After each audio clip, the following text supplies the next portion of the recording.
निश्चितपणे लोकांनी मला प्रतिसाद दिलाय आणि 100% आम्ही ह्यातून विजयी होऊ असं मला वाटतं. 100% शिट्टी लोकांची भावना होती. मतदारसंघामधनं लोकच आमदार साहेबांना जाऊन सांगत होते, की अनेकदा दादेभाषांना संधी द्या. कामाचा माणूस आहे, काम करतोय.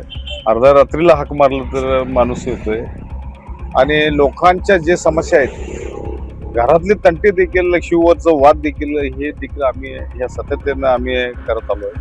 त्या माध्यमातून आमचं लोकांच्या मनात आम्ही बसलोय, रुजलोय. तरी लोकच जाऊन लोकांनीच मला उमेदवारी मिळवून दिली असं बोललं तर काय वावगं ठरणार. नमस्कार, स्वागत आहे आपलं के न्यूजमध्ये. जिल्हा परिषद आणि पंचायत समितीच्या निवडणुकीच्या प्रचाराचा आज 5 फेब्रुवारीचा शेवटचा दिवस आहे आणि शेवटच्या दिवसापर्यंत उमेदवारांनी अगदी प्रचारामध्ये आघाडी घेतलेली आहे. शेवटच्या दिवशीही बांधावरती जाऊन उमेदवारांचा प्रचार चालू आहे आणि मग या जिल्हा परिषद आणि पंचायत समिती निवडणुकीच्या अनुषंगानं मी आता संवाद साधण्यासाठी माझ्यासोबत आहेत आला जिल्हा परिषद मतदारसंघातील राजश्री शाहू विकास आघाडीचे उमेदवार दादेपाशा पटेल हे आपल्या सोबत आहेत. राजश्री शाहू विकास आघाडीमधून ते या निवडणुकीला सामोरं जात आहेत आणि यापूर्वी पाहायला गेलं तर त्यांच्या पत्नी परवीन दादेपाशा पटेल यांनी या मतदारसंघातून जिल्हा परिषदेचं प्रतिनिधित्व केलेलं आहे आणि मग पुन्हा दादेपाशा पटेल या मतदारसंघातून निवडणुकीला सामोरं जात आहेत. मग आपण त्यांच्याशी संवाद साधूया, त्यांच्याकडून जाणून घेऊया की या निवडणुकीमधलं त्यांचं नेमकं विजन काय असणार आहे, मतदारांचा प्रतिसाद कसा मिळतोय, या गोष्टी आपण त्यांच्याकडून जाणून घेऊया. नमस्कार, स्वागत आहे आपलं के न्यूजमध्ये.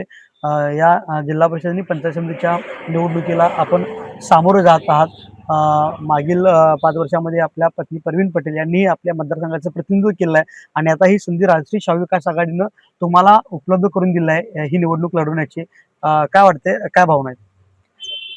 गेल्या पंचवार्षिकमध्ये आम्ही जिल्हा परिषद सदस्य आमची सौ पत्नी परवीन पटेल होते. त्या माध्यमातून आम्ही आला जिल्हा परिषद मतदारसंघामध्ये बरीचशीच कामे केली आहे.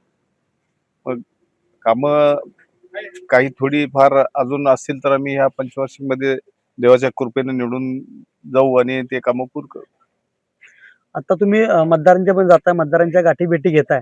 काय नेमकं मतदारांना तुम्ही आश्वासन देताय? काय तुमचा वचननामा आहे? त्यातल्या वचननाम्यातल्या प्रमुख गोष्टी कुठल्या आहेत? मतदारांच्या मध्ये आम्ही समोर जातो तो मतदारांना आम्ही गेल्या पंचवार्षिकपासून आमचा चेहरा परिशीलित आहे.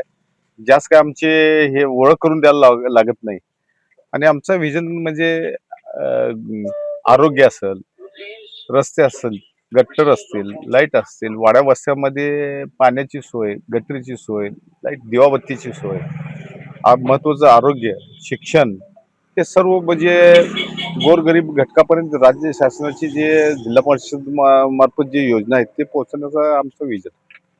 म्हणजे ही कामं तुम्ही आता पुन्हा करणार आहे आणि मागे देखील तुम्ही कामं केलेली आहेत. मागच्या कामाबद्दल, तुमच्या झालेल्या कामाबद्दल तुम्ही काय सांगाल? कशा पद्धतीची कामं आहेत? गेल्या पंचवार्षिकमध्ये आम्ही कमीत कमी 24 कोटीपर्यंतची कामं केलेली आहेत. जे योजना आहेत, जिल्हा परिषदेची जी जी आपली नवबोध समाजाची योजना आहे, समाज कल्याणमध्ये आम्ही सदस्य असल्या कारणानं आम्हाला योजनाचा फायदा ज्यादा लोकांना देता आला आणि पशुसंवर्धन मधून पण लोकांना जनावर, म्हैस गट असेल, शेळी गट असेल, कुक्कुटपालन असेल, ह्या माध्यमातून आम्ही बऱ्याचशा मतदारसंघामध्ये आम्ही नवबोध समाजाला आम्ही लाभ दिलेला आहे. या मतदारसंघाकडे संपूर्ण तालुक्याचं लक्ष आहे, कारण सर्वसाधारण प्रवर्गासाठी हा मतदारसंघ राखीव आहे. तरी देखील राजश्री शाहू विकास आघाडी नेते आमदार डॉक्टर राजेंद्र पाटील यड्रावकर यांनी ही उमेदवारी आपल्यालाच पुन्हा एकदा दिलेली आहे आणि मग कशा पद्धतीनं त्यांनी जो आपल्यावरती विश्वास दाखवला, तो विश्वास कशा पद्धतीनं आपण सार्थक कराल, पूर्ण कराल? हे बघा, गेल्या वर्षी आम्ही यड्रावकर साहेबांनी आम्हाला तिकीट देऊन निवडून आणले. यावर्षी पण आम्हाला दिली. लोकांची भावना होती. मतदारसंघामधनं लोकच आमदार साहेबांना जाऊन सांगत होते, की अनेकदा दादेभाषांना संधी द्या. कामाचा माणूस आहे, काम करतोय. अर्ध्या रात्रीला हाक मारलं तर माणूस येतोय आणि लोकांच्या जे समस्या आहेत, घरातले तंटे देखील, शिववरचं वाद देखील, हे देखील आम्ही या सातत्यानं आम्ही करत आलोय. ह्या माध्यमातून आमचं लोकांच्या मनात आम्ही बसलोय, रुजलोय. तरी लोकच जाऊन लोकांनीच मला उमेदवारी मिळवून दिली असं बोललं तर काय वावगं ठरणार. आम्ही आता के न्यूजच्या माध्यमातून लोकांचे ग्राउंड रिपोर्ट घेत आहोत, लोकांच्या प्रतिक्रिया घेत आहोत. आम्हाला असं ऐकायला मिळतं की अर्ध्या रात्री सुद्धा मदतीला धावून येणारा दादेपाशा पटेल हा माणूस आहे. एक कॉल प्रॉब्लेम सॉल्व असं काही लोकांनी आम्हाला प्रतिक्रिया दिल्या. आता तुम्ही मतदारांच्या पर्यंत जाताय त्या 8-9 खेड्यामध्ये, कशा पद्धतीने मतदारांचा प्रतिसाद मिळतोय तुम्हाला? चांगला प्रतिसाद आहे, ह्यात काय शंका नाही. आणि 100% आम्हा दोघांना, फजल अली पटेल, शिवकिरी पाडे, माझ्या खालची जी पंचायत समिती गण सालाज आणि पंचायत समिती गण गणशेवाडी आहे, आणि मी स्वतः निश्चितपणे लोकांनी मला प्रतिसाद दिलाय आणि 100% आम्ही ह्यातून विजयी होऊ असं मला वाटतं. म्हणजे विजयाची तुम्हाला चांगली खात्री आहे तुमच्या कामाच्या जोरावरती. निश्चितपणे विजय होईल असा तुम्ही आत्मविश्वास दाखवलेला आहे. पण तुम्ही तिरंगी लढत आहे.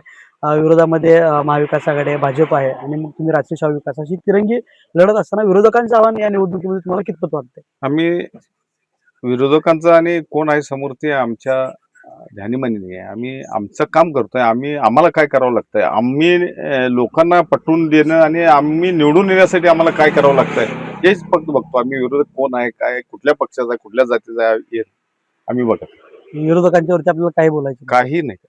मग यंदा शिट्टी वाजणार? 100% शिट्टी वाजणार. हे होते आपल्याशी संवाद साधलेले आला जिल्हा परिषद मतदारसंघातील राष्ट्रीय शाहू विकास आघाडीचे उमेदवार दादेपाशा पटेल. आणि निश्चितपणे त्यांनी मागील 5 वर्षामध्ये केलेली जी विकास कामं असतील किंवा त्यांचे नेते राजेंद्र पाटील यड्रावकर यांनी जी केलेली विकास कामं असतील, या विकास कामाच्या जोरावरती निश्चितच राष्ट्रीय शाहू विकास आघाडीचा विजय असणार आहे, शिट्टी वाजणार आहे, असं त्यांनी आपल्याशी बोलताना सांगितलेलं आहे. KK न्यूजसाठी कॅमेरामन राहुल स्वामी, कुणाल, शिरोळ.